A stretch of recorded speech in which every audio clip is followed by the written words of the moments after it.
આજે આપણે સ્ફટિકમય અને અસ્ફટિકમય ઘન પદાર્થમાં બીજા 2 માર્કના પ્રશ્નો સમજીશું. અસ્ફટિકમય ઘન પદાર્થ સ્વભાવે સમદૈશિક એટલે કે આઇસોટ્રોપિક હોય છે. સમદૈશિકનો મતલબ આપ્યો છે કે તેમાં કેવા ગુણધર્મ હોવા જોઈએ. સમદૈશિક મતલબ સરખા, તો અહીંયા મેં સરખા પર સર્કલ કર્યું છે. સમદૈશિક ગુણધર્મ એટલે જેવા કે એ યાંત્રિક મજબૂતાઈ, વક્રીભવનાંક અને વિદ્યુત વાહકતા બધી જ દિશામાં સરખા હોવા જોઈએ. આનું રીઝન શું છે? તો કે તેમના પરમાણુઓ વચ્ચે અથવા તો અણુઓ વચ્ચે લાંબા વિસ્તારનો ક્રમ જોવા મળતો નથી. હવે મિત્રો એવું થાય કે લાંબા વિસ્તારનો ક્રમ જોવા મળતો નથી એટલે એનો મતલબ આ આકૃતિ, આ જે બીજી આકૃતિ છે એમાં જોઈશું. જો લાંબા વિસ્તારનો ક્રમ એટલે અહીંયા તમે જુઓ, આ જે ગોઠવણી છે એ ગોઠવણી એક જ આ જે ષટકોણ જોવા મળે એ કન્ટિન્યુઅસ ચાલુ રહે છે, એટલે લાંબા વિસ્તારનો ક્રમ એક સરખો ગોઠવાયેલો છે. જ્યારે અહીંયા તમે જોશો તે લાંબા વિસ્તારનો ક્રમ ચોક્કસ ગોઠવાયેલો નથી. એનો મતલબ આવો થાય છે. હવે ત્યાર પછી બીજા શબ્દ પર જઈએ કે લાંબા વિસ્તારનો ક્રમ ગોઠવાયેલો હોતો નથી એટલે બધી જ દિશાઓમાં કણોની ગોઠવણી ચોક્કસ હોતી નથી. તો આ જે મુદ્દો છે એના આધારે એ સમદૈશિક છે. જો તમને MCQ પૂછાય કે અસ્ફટિકમય ઘન પદાર્થ સ્વભાવે કેવા છે, તો અસ્ફટિકમય એટલે જનરલી તમે વિષમદૈશિક એ જ ઓપ્શન સિલેક્ટ કરશો, સમદૈશિક નહીં કરો. તો અહીંયા આપણે થોડોક વિરોધાભાસ યાદ રાખવો પડશે. અસ્ફટિકમય ઘન પદાર્થ એ સમદૈશિક છે અને સ્ફટિકમય ઘન પદાર્થ એ વિષમદૈશિક છે. ઓકે, હવે આ બે વચ્ચેનો તફાવત તમને ખબર પડી ગઈ હશે કે સમદૈશિકમાં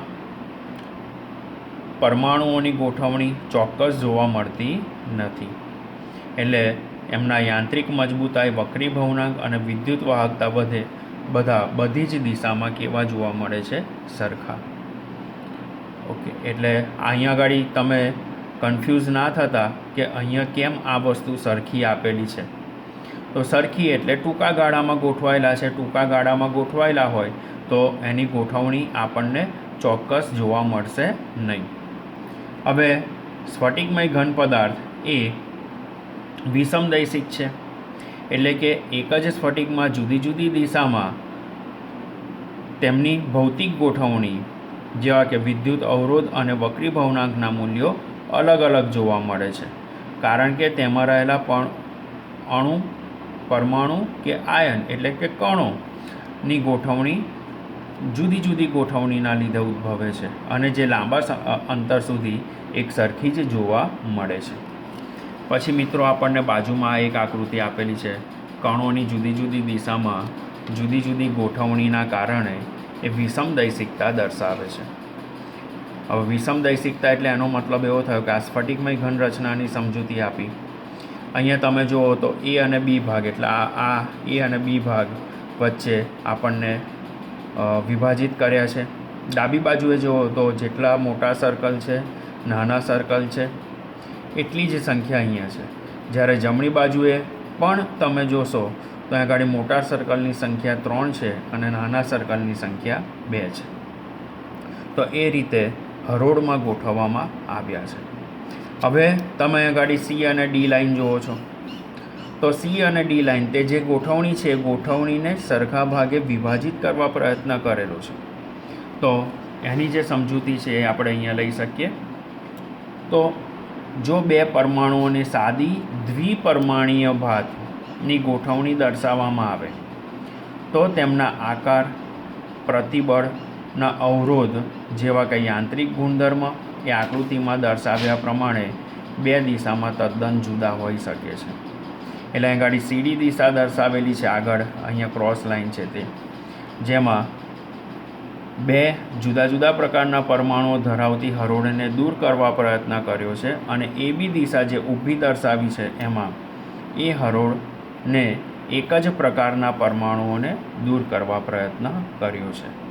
અને આકૃતિ 1.1 આગળ આપણે જોઈ ગયા ક્વાર્ટ્ઝ અને ક્વાર્ટ્ઝની રચના એ સ્ફટિકમય અને અસ્ફટિકમય ઘન પદાર્થની સમજૂતી આપે છે.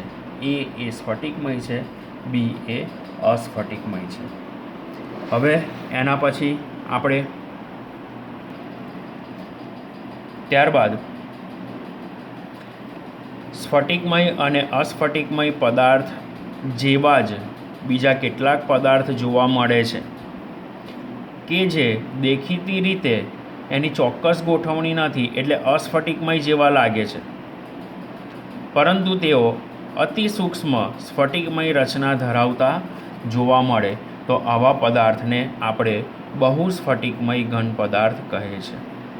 તો બહુસ્ફટિકમય ઘન પદાર્થ એ ઘન પદાર્થની ત્રીજી એક રચના આપેલી છે, જેમાં વ્યાખ્યા અહીંથી આપેલી છે કે કેટલાક એવા ઘન પદાર્થ કે જે દેખીતી રીતે અસ્ફટિકમય લાગે, પરંતુ જો એની અતિ સૂક્ષ્મ ગોઠવણી જોવા જઈએ તો એ સ્ફટિકમય રચનાઓ જેવી જોવા મળે છે. આથી તેમને બહુસ્ફટિકમય ઘન પદાર્થ કહેવાય છે. ઘણીવાર ધાતુઓ બહુસ્ફટિકમય સ્થિતિમાં જોવા મળે છે. ધાતુના નમૂનામાં વ્યક્તિગત સ્ફટિકમયની અસ્તવ્યસ્ત ગોઠવણી હોવાના લીધે તે આખો સ્ફટિક વિષમદૈશિક હોવા છતાં સમદૈશિક લાગે છે. વિષમદૈશિક એટલે કે સ્ફટિકમય અને સમદૈશિક એટલે કે અસ્ફટિકમય. એટલે ઇન શોર્ટ અહીંયા એવું કહી દેવાય કે ધાતુના નમૂનામાં આપણે જોવા જઈએ તો એની ગોઠવણી અસ્તવ્યસ્ત ગોઠવાયેલી હોય છે. આખો સ્ફટિક વિષમદૈશિક છે, વિષમદૈશિક એટલે કે સ્ફટિકમય, છતાં પણ એની જો ગોઠવણી આપણે જોઈએ તો એ સમદૈશિક એટલે કે અસ્ફટિકમય જેવી લાગે છે.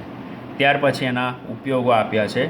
અસ્ફટિકમય ઘન પદાર્થ એ કાચ, રબર અને પ્લાસ્ટિક અને ઘણા બધા રોજિંદા જીવનમાં વપરાતા પદાર્થોનો સમાવેશ આપણે અસ્ફટિકમાં કરી શકીએ. ત્યાર પછી અસ્ફટિકમયમાં સિલિકોન એક એવો ઉત્તમ સર્કલ કરજો ઉત્તમ ફોટો વોલ્ટેઇક પદાર્થ છે કે જે સૌર ઉર્જાને વિદ્યુત ઉર્જામાં રૂપાંતરિત કરવા માટે વપરાય છે. બરાબર. તો આમ આ એની ઉપયોગિતા પૂરી થઈ. એટલે સ્ફટિકમય અસ્ફટિકમય આપણે 3 લેક્ચરમાં ક્લિયર સમજ્યા. આ લેક્ચરમાં આપણે બહુસ્ફટિકમય ઘન પદાર્થની માહિતી જોઈ ગયા. તો 3 વિડીયો ક્રમમાં જોયા પછી સ્ફટિકમય અસ્ફટિકમય એમના તફાવત પણ લઈ લીધા છે. એની સમજૂતી તમારે વિસ્તૃતથી મેળવવાની છે. હવે આપણે સ્ફટિકમય ઘન પદાર્થનું વર્ગીકરણ પર જઈએ. સ્ફટિકમય ઘન પદાર્થનું વર્ગીકરણ. તો સ્ફટિકમય ઘન પદાર્થના જે અભ્યાસ જોઈ ગયા એમાં કેટલાક ધાતુ તત્વો આયર્ન, કોપર, સિલ્વર જેવા ધાતુ તત્વો, અધાતુ તત્વ સલ્ફર, ફોસ્ફરસ, આયોડિન અને કેટલાક સંયોજનો સોડિયમ ક્લોરાઇડ, ઝિંક સલ્ફાઇડ અને નેપ્થેલિન આ બધા સ્ફટિકમય ઘન પદાર્થો છે. તો જો કદાચ તમને વર્ગીકરણ કરવામાં ઉપર આપણને લખાણ સંબંધિત પ્રશ્નો આપ્યા છે, એમાં વર્ગીકરણ કરવાનું છે, જે હું તમને PDF મોકલું છું એના પરથી તમારે આન્સર લખવાના છે. તો એના આધારે તમારે સ્ફટિકમય અને અસ્ફટિકમય પદાર્થોનું વર્ગીકરણ કરવાનું છે. હવે તમને 2 માર્કનો પ્રશ્ન બીજો પૂછાય અથવા તો MCQ પૂછાય કે સ્ફટિકમય ઘન પદાર્થોનું વર્ગીકરણ શેના આધારે કરવામાં આવ્યું છે? તો સ્ફટિકમય ઘન પદાર્થનું વર્ગીકરણ એક આંતરઆણ્વીય બળોના સ્વભાવ પર અથવા તો ઘન પદાર્થમાં રહેલા ઘટક કણો એકબીજા સાથે કયા બળના આધારે, કયા બંધના આધારે જકડી રાખે છે એના આધારે એનું વર્ગીકરણ કરવામાં આવે છે. તો અહીંયા બળ આવ્યા તો એમાં કુલ 4 બળનો સમાવેશ કરીશું. એક વાન્ડરવાલ્સ બળ, બીજું આયનિક બંધ, ત્રીજું સહસંયોજક બંધ અને ચોથું ધાત્વિક બંધ. આના આધારે સ્ફટિકમય ઘન પદાર્થનું વર્ગીકરણ કુલ 4 પ્રકારે કરવામાં આવેલ છે. હવે અહીંયા આપણને થિયરી આપેલી છે અને પાછળ ટેબલ આપ્યું છે. તો પહેલાં ટેબલ તમારે તૈયાર કરવાનું છે. એ ટેબલ તૈયાર કરશો તો તમારા શબ્દોમાં વાક્ય રચના તમે બનાવી શકશો, એટલે કે એની ટૂંકનોટ પણ તમે સરળતાથી લખી શકશો. તો હવે આપણે એના વર્ગીકરણ પર જઈએ છીએ. જો હવે સ્ફટિકમય ઘન પદાર્થ કે જેનું વર્ગીકરણ કુલ 4 રીતે થાય છે. એક મોલેક્યુલર સોલિડ એટલે કે આણ્વીય ઘન પદાર્થ, આયનિક સોલિડ એટલે કે આયનીય ઘન પદાર્થ, મેટાલિક સોલિડ એટલે કે ધાત્વીય ઘન પદાર્થ અને છેલ્લે કોવેલેન્ટ ઓર નેટવર્ક સોલિડ એટલે કે સહસંયોજક ઘન પદાર્થ તરીકે લેવામાં આવે છે. હવે એમાં સૌથી પહેલાં જે આણ્વીય ઘન પદાર્થ છે એ આણ્વીય ઘન પદાર્થ અહીંયા યલો લાઇનમાં જોવા મળે છે, જેની રચના આ રીતે આપણને દર્શાવેલી છે. આણ્વીય ઘન પદાર્થ કે જે પરમાણુ અને ત્યાર પછી એના અણુની ગોઠવણી અહીંયા જોવા મળે છે આપણને. ત્યારબાદ આણ્વીય ઘન પદાર્થ 2 પ્રકારના છે. એક અધ્રુવીય અને ધ્રુવીય, અને ત્રીજો જે પ્રકાર જોવા મળે છે એમાં હાઇડ્રોજન બંધનો સમાવેશ થાય છે. આણ્વીય ઘન પદાર્થ એ કુલ 3 પ્રકારના જોવા મળે છે. એમાં અધ્રુવીય, ધ્રુવીય અને હાઇડ્રોજન બંધનો સમાવેશ થાય છે. હવે ધ્રુવીય, અધ્રુવીય અને હાઇડ્રોજન બંધમાં આપણે પહેલાં જોઈએ તો અધ્રુવીય બંધ એટલે શું? તો તમારી સામે આ અધ્રુવીય સ્ફટિક સમજાવ્યો છે કે જેમાં ધ્રુવીય બંધ જોવા મળતો નથી. ધ્રુવીય બંધ એટલે ધોરણ 11 તમને યાદ આવતું હશે કે જેમાં વિદ્યુત ઋણતાના તફાવતના આધારે આપણે ધ્રુવીય અને અધ્રુવીય, ધ્રુવીય એટલે કે જ્યારે આંશિક ધન વીજભારિત ઘટક એ આંશિક ઋણ વીજભારિત ઘટક સાથે જોડાયેલો જોવા મળે છે. હવે અહીંયા આગળ આપણને બીજા 2 બળોનો સમાવેશ કરેલો છે, જેમાં વિસર્જન બળ અથવા તો લંડન બળનો સમાવેશ થાય છે, જેમાં આપણને અહીંયા આપ્યું છે વીક ડિસ્પર્સન ફોર્સ ઓર લંડન ફોર્સ. તો જે રચના તમે અહીંયા પરમાણુ અને અણુમાં જોઈ શકો છો. અહીંયા તમે જોશો તો CO2નું ઉદાહરણ છે. આ જે ઉદાહરણ આપ્યું છે એ આપણને CO2નું આપેલું છે, બરાબર, અને એમાં કઈ રચના આપી છે એ સમજાવ્યું છે. એ CO2નું ઉદાહરણ તમારા ટેક્સ્ટબુકમાં પણ આપેલું છે કે જેમાં વિક્ષેપણ બળ એટલે કે વિસર્જન બળ અથવા તો લંડન બળ કઈ રીતે કાર્યરત થાય છે એ સમજાવ્યું છે.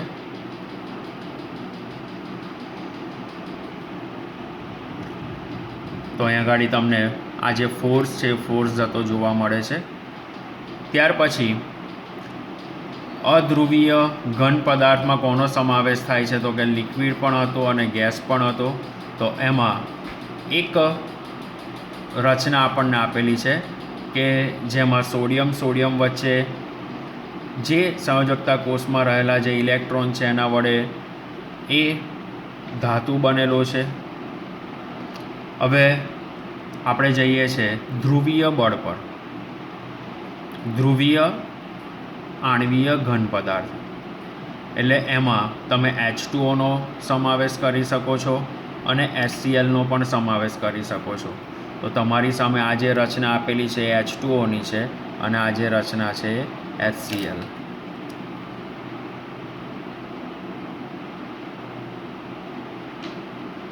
હવે પોલર એટલે ધ્રુવીયની તો સમજૂતી હતી જ.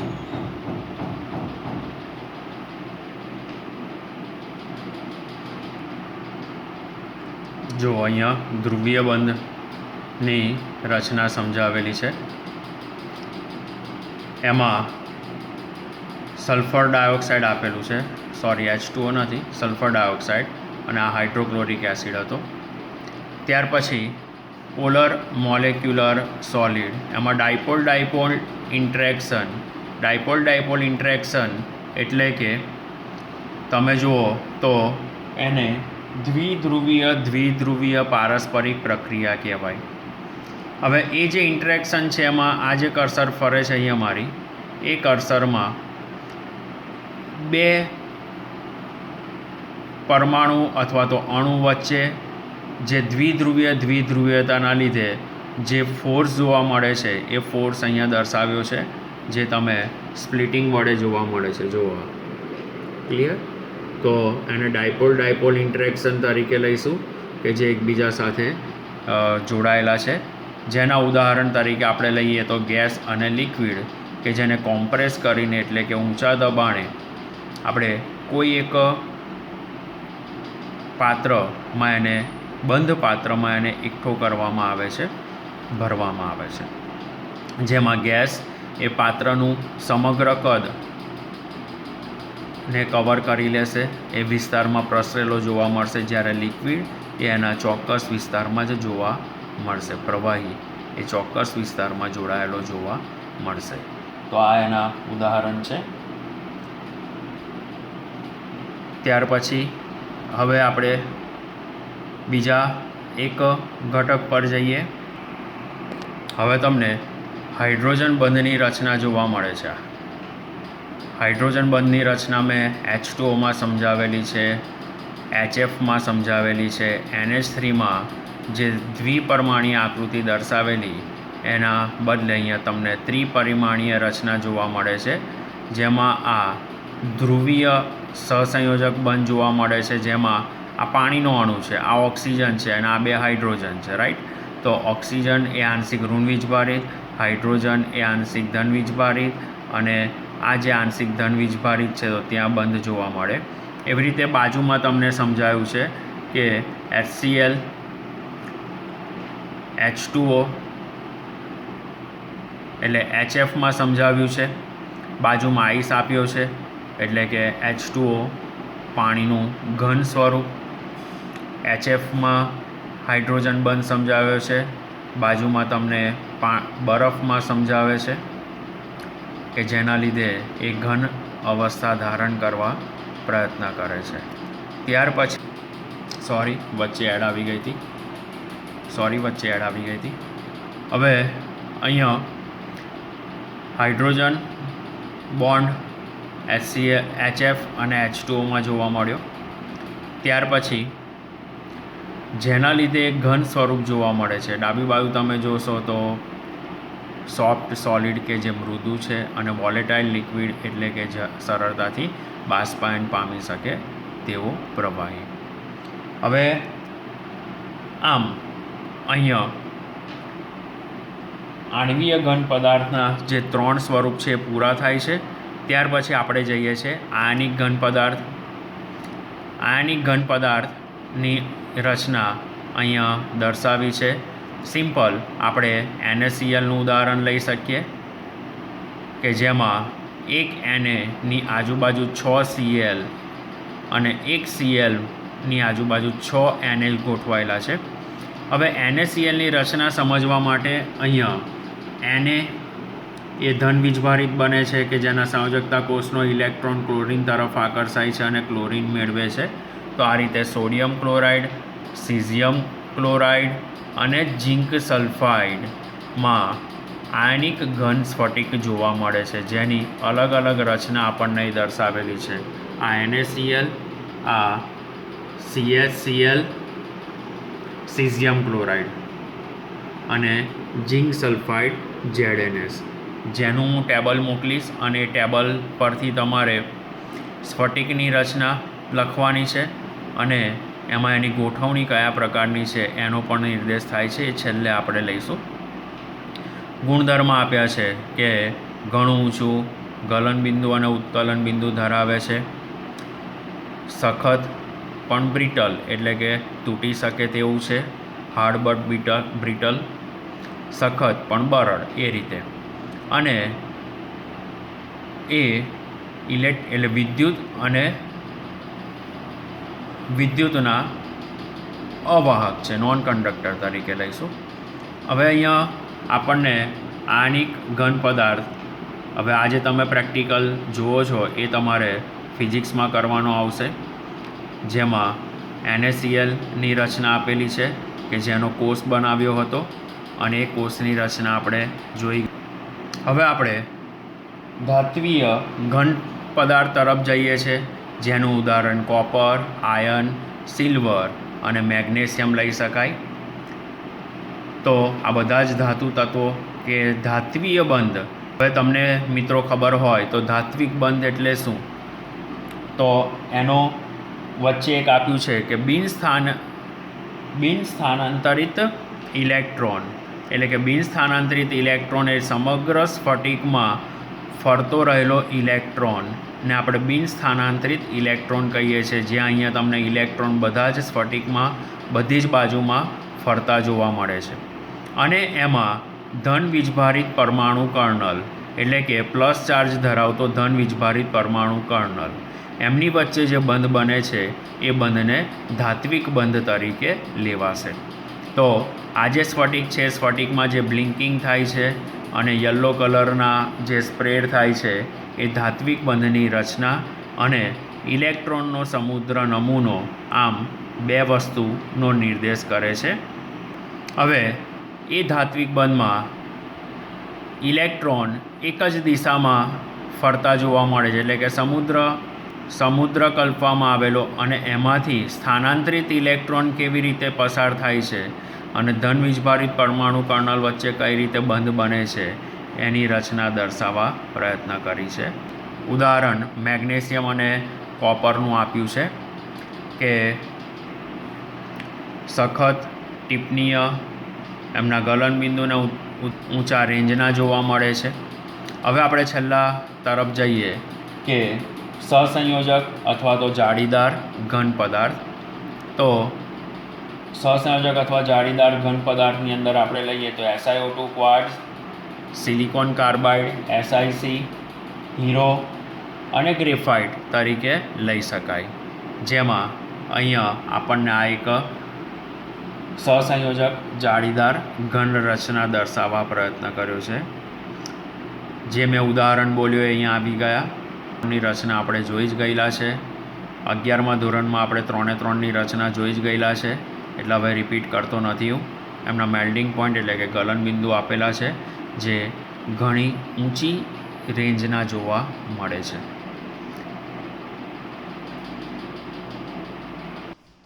હીરો કે જેની ત્રિપરિમાણીય રચના જોવા મળે છે અહીંયા.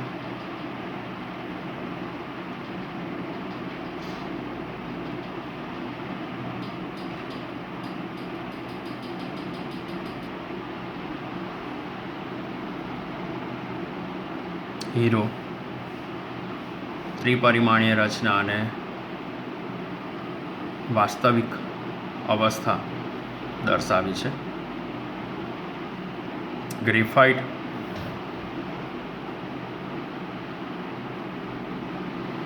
બેટરી પેન્સિલ તમને મૂકી, પેન્સિલ એ ગ્રેફાઇટ છે, જે આપણે એની સ્તરીય ગોઠવણી જોઈ ગયેલા છે.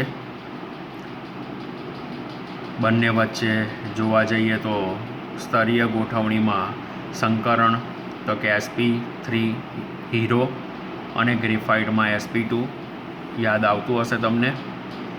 હીરો અને ગ્રેફાઇટ વચ્ચેનો તફાવત આ સ્તરીય ગોઠવણી જે આપણે 2 ડાયમેન્શનલ જોઈતી, હવે એ અહીંયા 3 ડાયમેન્શનલ અવસ્થા દર્શાવેલી છે, જેમાં એકબીજા સ્તર વચ્ચે વીક એટલે કે નબળું વાન ડર વાલ્સ આકર્ષણ બળ જોવા મળે છે કે જે એકબીજાને જકડી રાખે છે. અને ત્યાર પછી આપણે છેલ્લે જઈએ તો SiO2 કે જેની રચના આમ અહીંયા આગળ એક ફ્રી ઇલેક્ટ્રોન આવેલો છે કે જે એકબીજા સાથે સ્તરને જાળવવામાં મદદરૂપ થાય છે.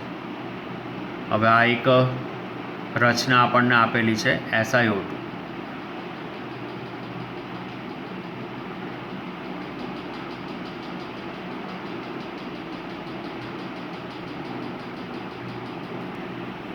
કે અહીંયા આને સેન્ટર પોઈન્ટ તરીકે લીધો છે અને આ રીતે બધા અસ્તવ્યસ્ત ગોઠવાયેલા જે પરમાણુઓ છે એ ચોક્કસ ભાતમાં ગોઠવાય છે અને આપણને એક સહસંયોજક સ્ફટિકની રચના આપે છે.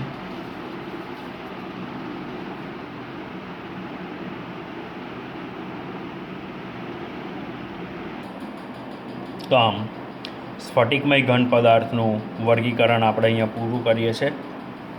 અને જો આ ટેબલ તૈયાર કરો તો આ ટેબલ પરથી તમે ટૂંકનોંધ જાતે બનાવી શકો છો, જેની સમજૂતી આગળ આપણને ટેક્સ્ટ બુકમાં આપેલી જ છે, એટલે મેં એ કવર કરી નથી.